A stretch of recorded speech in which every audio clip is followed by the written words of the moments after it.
Good day, everyone. Welcome to Canadian music in the 80s and 90s and more. Hope you like what you're seeing and hearing. If you do, I appreciate a subscription or join the group and say you like it. That'd be great. It's a pleasure to be joined by a long list. Well, there's a long list, but amazing maritime singer and songwriter Terra Spencer. Thanks for taking the time to join me today. Oh, thank you for the invitation. Appreciate it. You're pretty busy these days. You've got something new out. You got some shows coming up. Do you want to talk about that for a bit? Oh gosh, yeah, busy is the word, I guess. I love being busy. And yeah, it's been a very busy year so far with a lot of touring in it and still a little bit more before the year's out. I'm playing a run of shows with my friend Kim Dunn, who's played with a lot of Canadian greats that might be on your list too. Yes, and we're coming over to your island a little later this month too. You're no stranger to PEI. Is Harmony House new to you? I know you're playing there. I've been to Harmony House on two occasions, actually. Yeah, yeah. I was last there with Logan Richard for his talk Okay. show that he hosts there. Yeah, with Dennis Ellsworth, who I think is a friend of yours too. Yes, yes, I've gotten to know Dennis pretty well over the past couple of years through his Tragically Hip cover band and his solo work. He's an amazing Yeah, singer-songwriter. He mentioned he's a good friend of yours as well. So there's always an excuse to come over here, I guess. yeah. Any time of year, yes. Yeah. And you're originally from Nova Scotia. I am lifelong Nova Scotian so far. Yes. And you've never left the Maritimes, like you've never gone to move to Toronto or anything like that, have you? Oh no, I haven't. I would never say never, but I have no intentions. I'm a pretty big fan of this place. There's a great music community here in the Maritimes. I mean, in PEI as well, but I mean, even just in general, the music community in the Maritimes is quite close knit. Um, Mhm. and um, where was your musical start? Like, like when did you first start catching on to music and decide I want to play, not just listen?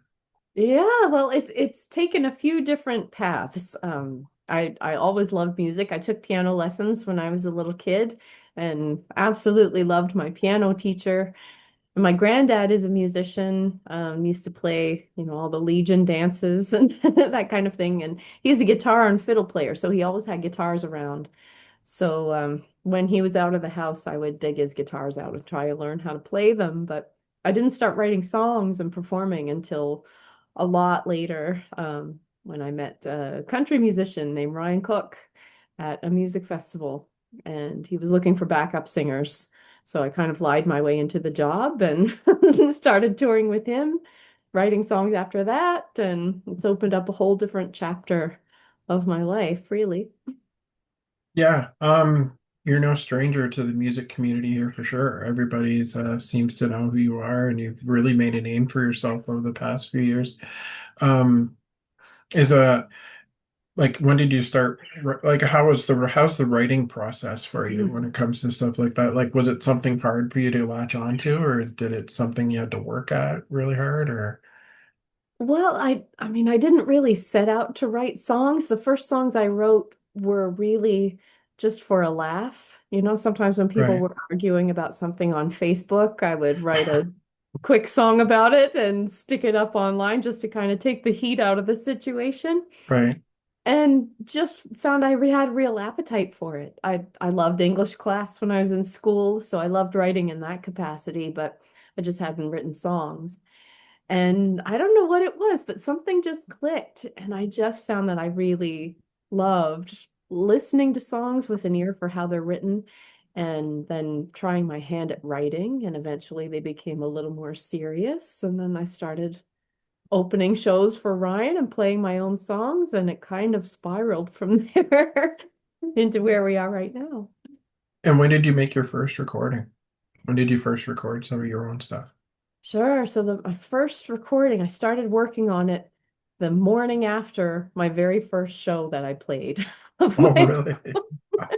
yeah, it was New Year's Eve of 2017 into 2018. So first morning of 2018, I went to my friend Mike T. Kerr's house and we recorded the the last song really on the record that I put out in 2019. That was my first album of original songs. And yeah, it's called Other People's Lives. And yeah, it was just kind of cobbled together really as a fun experiment. I didn't really have any ambitions for it at all, but yeah, started playing shows and needed something at the merch table. Yeah, you really caught on. And I would say kind of a short period of time, especially in the maritime music community. I mean, you play with everybody and have collaborated with a lot of amazing artists here in the Maritimes. Dave Gunning being one of them. I've seen a video of you singing with Dave. Dave's a great talent, and to be able to, catch an ear of a guy like that must be really exciting. That's one of the most bewildering parts of it, really, Alan, because I've been a fan of music a lot longer than I've tried to be a musician.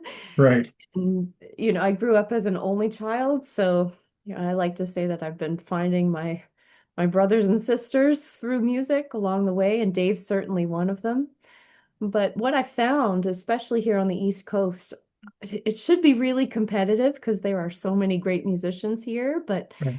people have been so generous and opened the door for me on so many occasions. And yeah, the people I've been able to write with or record with or tour with, that kind of blows my mind every day. I have a lot of pinch me moments. Is there anybody on your wish list that Oh. you'd like to work or play with or tour with even? Yeah, plenty still. Plenty still. Um, I've always wondered what it would be like. I have a few friends who have written songs with Ron Sexsmith, who's one of my favorite Okay. songwriters. And I know Ron. I've sung karaoke with Ron Sexsmith, but we've never played a show together, and we've never written a song together. So that one, I think, that would be a feather in the cap for me. To Would you write. say he's a big influence on you as well? Because I can kind of hear some of his influence in your Oh, songwriting and your singing in a bit. So, oh wow. Well, thank you for that. I mean, I'd love to think that he is. I think when Ron is on top of his game, there really aren't many people better. Um, yeah, yeah, he's written some of my favorite songs for sure. oh, he's definitely one of Canada's greatest, that's for sure. Yeah. Um, but in terms of like what other influences would you say you've had? Like, is there anything you'd like to try musically? Like, you seem to have more of a folk background, but would you ever do something with maybe a bit of a dance beat or more rock out a little bit more? It's funny you say that. There's actually someone on the island. His name is Lee Rosevere, and he works for Mm-hmm. CBC. I don't know if you know Lee. I've interviewed him twice actually. Okay, yeah, yeah. We're Well, Lee. both we're both music nerds, so Perfect. Well, Lee and I got connected a few years back, and Lee has a really fun passion for taking songs and doing dance remixes of them. yeah. And yeah, I've had the good fortune of having a song remixed, but I haven't released it because I really didn't know what people would make of it. I don't know if I strike people as like, the clubbing type or not. But yeah, I listen to like a range of different music. It hasn't always been folk for me at all. So yeah, yeah, I'm pretty game actually. And with writing too, I've certainly written in different genres that are a little outside of folk. So, yeah. Yeah, the one person that kind of strikes me is that I don't know if you are familiar with the music of Laurie Yates, a Yes. great Canadian writer, because I know she got started off and kind of got pigeonholed into the country area, but it's not something she really wanted to be known for. She wanted to do all kinds of stuff, and I think she did like a kind of electronic music kind of record, which I've heard songs from. Yeah. Because she just didn't want to be pigeonholed into a country singer or something like that, or alt country kind of thing. She wanted to do all kinds of stuff. And, Yeah. I got to respect someone who's willing to stretch out and do whatever. Yeah. I really like going wherever a song chases you. Like yeah, yeah, I really just follow the impulse of each song, which can make it a little bit confusing, at the end to describe what your record really is. Folk is pretty handy because it covers a whole lot of territory, Yeah. but that's certainly not the limit of the kind of music that I love or would love to make. But yeah, we'll see. Maybe there's a death punk record in my future. Why not? Do you do most of your writing on guitar or piano, or like what do you do? It's probably the guitar wins a little more because the piano's down in the basement, and when I play guitar, I can go hang out with my dogs upstairs in the living room. So it's maybe a little bit more guitar heavy, but I've definitely switched songs back and forth. Songs that were written on guitar, I now only play on piano for the most part. And yeah, they're kind of interchangeable. I would say any song I could probably play on one or the other, which is great, if the piano breaks down or something, you can just keep the show going. Now, when you write the songs, do you hear something like when you go to record it, like what you'd want to add to it? Like, do you want to just go like bare bones guitar? Or do you ever think, oh, should a fiddle get in there, or a piano, or drums, or maybe even a keyboard or something like that? For sure. I mean, I think because I play solo a lot, I don't often have a band with me. Right, So a record is a chance to put in all the trimmings. You can kind of chase the biggest sound you want and put right. strings and horns and all of that good stuff in the mix where I don't always get to travel. Matt Anderson has his Big Bottle of Joy, the nine-piece band. I don't really have that. No. So I only get to do it on records. But yeah, yeah, producing that way and including all of those extra sounds and harmonies. I love that work. Yeah, yeah, that's a treat. Do you have the ability to record in your own home, or do you go outside to record? Do you have a studio to go to, or? You've you've outed me here. I'm terrible at recording at home. I've done a little bit, but I have such an appreciation for the people who have really mastered it, Right. and created these beautiful spaces and filled them full of great expensive gear. I'm just so happy to grab a couple days and work as quickly as I can in a really nice place with someone who's a really sharp engineer, and I've worked with great people. So I haven't become the home producer. I wish I had in some respects, but I'm happy to outsource that to the pros. Well, you seem to have connections to a lot of great musicians in the Maritime, so it sounds like you'll always have someone to help you out in that area or work with you that way. If the recipe for me in making a record is always be the least talented person in the room. Because you seem to really like collaborating with others, Ew. which I find really cool because it's just like maybe they just make your songs better, like better than you anticipated, or they help you make it better. You're like, oh, I never saw that before, or Oh, something like absolutely. that. Yeah, I mean, I love duets for one. Uh, Okay.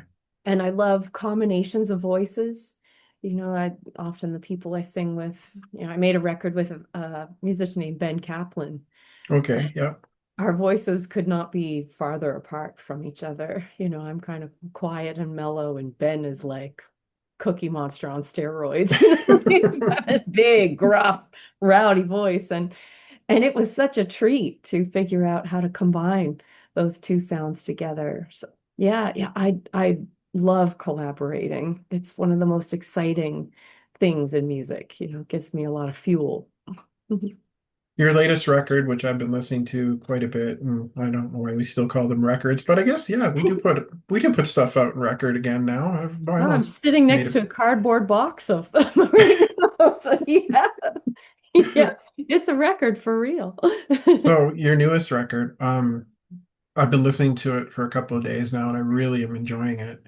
I mean, I've heard some of your older stuff, like the Lunenburg song and stuff like that, but I'm really enjoying this new album a lot. It's got great sound to it and great duets on it as well. What was the process of recording that like? How long was that? How long did it take to put that together? Well, the process really, the story is, I heard that one of my favorite places, a studio in Halifax, was going to be closing its doors. It's called the Sonic Temple Recording Studio, and I'd made a Okay. record there in the pandemic and just loved the experience. And so I was told if I ever wanted to record anything else there again, I better hurry. So I did. I rang up some band folks that I knew who hadn't necessarily played together before, but Right. just people I knew, and booked a couple of days in the studio and took a stack of notebooks. And we hadn't rehearsed together before. We hadn't all played together before. We really just kind of crash landed and spent really 3 days in the studio playing through this stack of songs and choosing our favorites and all playing live together, which was a beautiful experience too. And then added in a few bits and pieces, some of the people that sing the duets on the record, not all of them live handy here. Stephen Fearing's out in BC, so Right. he kind of contributed his part from across the country. But the bulk of it was done in those 3 days in the studio. Do you like recording like that, where like mostly everybody's in the same room kind of thing? Do you prefer to get down the music like that, or are you a fan of the? I mean, obviously Stephen Fearing couldn't be in there with you, so you have to use kind of the modern technology in that way. Yeah. But do you Yeah. prefer having everybody together playing like that? It's a pretty magical thing. I mean, it's also a bit scary Yeah. because, there wasn't really an outside producer. Lil Thomas there is a great engineer, and he'll tell you if things are really going off the rails. But there wasn't that one person who was really just listening to everything. I'm kind of playing and singing and Right. hearing what the band's doing. And although I trust my bandmates, to the bitter end, I was a little afraid that maybe we just made a big racket. And I actually didn't listen to the record after we recorded those sessions. I didn't open them up and listen to them for months afterward. Really, really.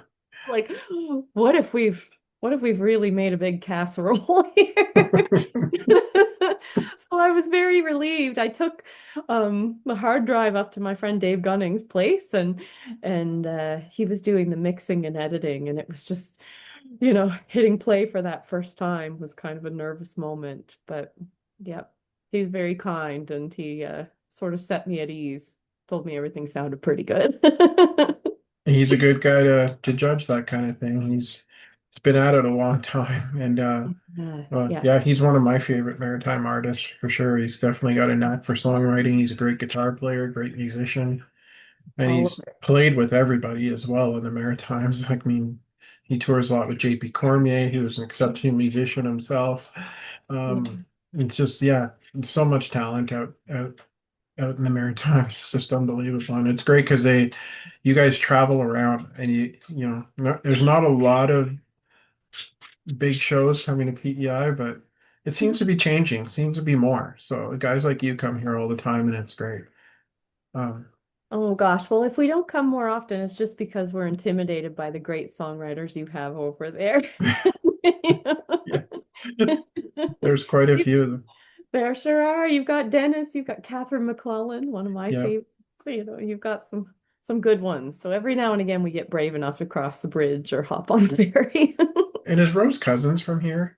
I know she's over in Nova Scotia, but is she actually from PEI? I'm pretty Yeah, sure she is. yeah, she is. And Yeah, she's she's really on been Salt making a lot of Train. headway lately too. So Rose Cousins is astonishing to me. Yeah, she's on a pretty high pedestal in my world. amazing, amazing stuff. So let's talk about these gigs you have coming up. You're coming to PEI to Harmony House with Yeah. Kim Dunn. Yes. Um, is this the first time you've ever traveled and done shows like this with Kim before? No, it's not. So Kim is kind of an East Coast legend. He's played with Heather Rankin and Rita McNeil and Wow. Matt Anderson. He's part of that great big band that Matt Matt had. And he is really a brilliant musician, songwriter, singer, the whole Mhm. package. And I knew those things about him before I met him.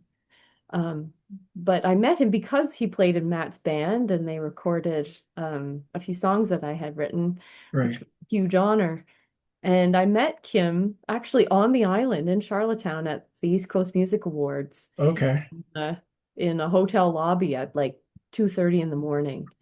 And that was my first official meeting with Kim Dunn. And, he kind of said, yeah, we should do something together sometime. And I took that as a sign I should book a 15-date tour for the two of us. Yes. And so we started playing shows together last spring and just hit it off like instantly. He is extremely funny, um, on and off stage, which is my favorite thing. I like people with a good sense of humor. And the shows were so fun and easy that we just decided to keep it going and take it a little farther. So I'm thrilled to come to Harmony House a little later this month. Yeah.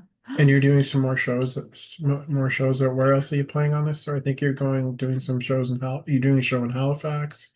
Yeah, so Um, we'll play down at St. Andrews, New Brunswick, okay. at the Huntsman Marine Science Center, right in the aquarium there with the fishes. And we have a show in Dartmouth at Port Wallace United Church. We have a show way down in Yarmouth at a beautiful little theater there called the Yark. So we're covering some territory in the Maritime provinces, really as far as we can go. And it's such a good time of year to drive around here, right? Borderline hurricane outside. Borderline hurricanes. You never know what you're going to run into around here weather-wise, I guess, right? Oh gosh. So will you Yeah. take a break for Christmas and then get Yeah. back at something in the new year? Yeah, yeah. No, I will. I'll take a break from touring for sure. I have a project or two cooking away behind the scenes with another album that is yeah, just in the works right now, collecting songs and getting ready to record them. And then I'll go back out probably in March, I think, is when I'll head back out to BC and Alberta, do run the Okay. shows up there. So yeah, I'll squirrel away for the winter for a little bit. And we'll see you back here on the island again, Oh, I possibly sure in the hope new so. year. Yeah, you can't get rid of me that easily. No, I hope not. I love it there. Because I'd love to get out and see one of your shows if I'm available, if I'm able to as well. Be Yes. great Well, to you see have you a play. golden ticket whenever you can make it, Alan. That'd Say be the awesome. I'd love to see you play. word. I haven't had a chance to yet. I guess the hard thing is I moved here just when COVID was starting, so there wasn't a lot of options to go see some live. I mean, there was in the first little while, but then after a while it got kind of hard. But lately it's been fantastic. I could see you maybe playing at Solo Fest. Oh, well, you know what? I'm not sure when this is coming out, but I can slip a little news that I know this summer I will be back over to the island for a little gig at Cavendish. Oh, okay. Yeah. All right. Hopefully I'm not, or hopefully we're not saying something we're not supposed to, but Well, it's just between us now. okay. Well, that would be amazing because I've had the pleasure of covering Fest the past couple of years. It's been an absolute privilege to be able to go there and see some of the great music and discover a lot of great music, which I love about Fest, period.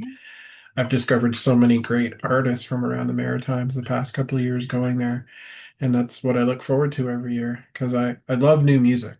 I Right. love the old stuff. Don't get me wrong, it's what I'm passionate about, but I also like to push the fact that these older artists are still at it today Yeah.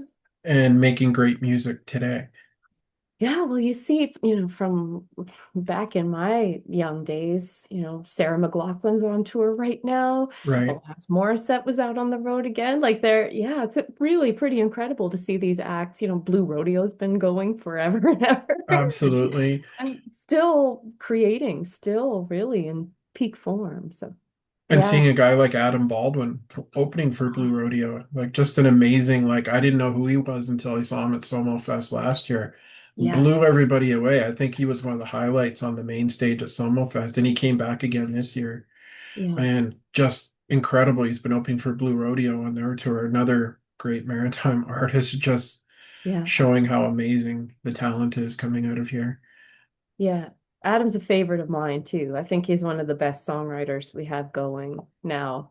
And his stage show, he's funny and scrappy and rock and roll and Oh, everything you want. just incredible. Yeah, Yeah. but that's the best part. Like, and that's what I like to promote, discover new stuff. There's lots of great music up there if you look. Yeah, Yeah. absolutely true. Yeah. Anyway, I can't thank you enough for joining me. I really appreciate you taking the time. And I hope to run into you in person one day and see you play, hopefully. And Absolutely. we will Yes. definitely make it a if you're over on the island, we'll definitely make an effort to come out and see you. Look, you sound so skeptical. I'm telling you, I've been coming to the island since I was a toddler. It's one of my favorite places on the earth. So Oh, you don't have it's to worry. Our paths will cross. all right. It's a fantastic place. Good to hear that. Thanks for joining me, Tara. Much appreciated. Thanks, Alan. Take care. Good talking.